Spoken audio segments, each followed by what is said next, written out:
Tonight, advocates are calling the destruction of an historic street in Fells Point inappropriate and disrespectful.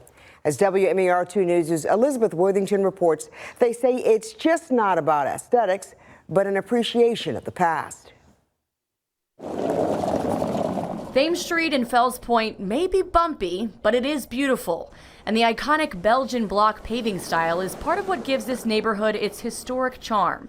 But in what advocates are calling an unacceptable degradation, the city recently slapped patches of hot asphalt over parts of the street. With no warning or no notice. Jeffrey Dewberry is the vice president of the Society for the Preservation of Federal Hill and Fells Point. The group penned a letter to the mayor's office and the City Department of Transportation last week to express their concerns. They've been asking for comprehensive repairs to Thames Street for the better part of a decade, but they say this is not what they had in mind. Fells Point was slated for demolition back in the 60s, and it was saved through preservation efforts here. And to just kind of come in here willy-nilly and just throw down some asphalt without, number one, consulting the Commission for Historic and Architectural Preservation, and let alone us, the Society for the Preservation of Federal Hill and Fells Point, that handles a lot of the aspects of historic preservation in the neighborhood, is just disheartening. Dewberry says the DOT has violated the city's code, which requires any repairs of a historic street or structure to be reviewed by the Commission for Historical and Architectural Preservation before they begin.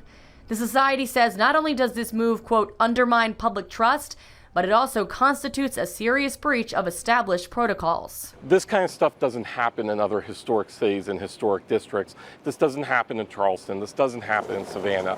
Councilman Mark Parker represents Fells Point, and he tells WMAR-2 News in a statement, quote, the city of Baltimore has made important commitments to the preservation of our many historic communities across the city, embedded in our policies and practices. The Preservation Society and other key community leaders in historic Fells Point are to be commended for drawing attention to this matter and ensuring that the city abide by those commitments. I share their concerns and am committed to finding an appropriate resolution.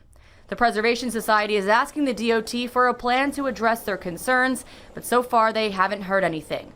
We're also waiting to hear back. In Baltimore, Elizabeth Worthington, WMAR-2 News.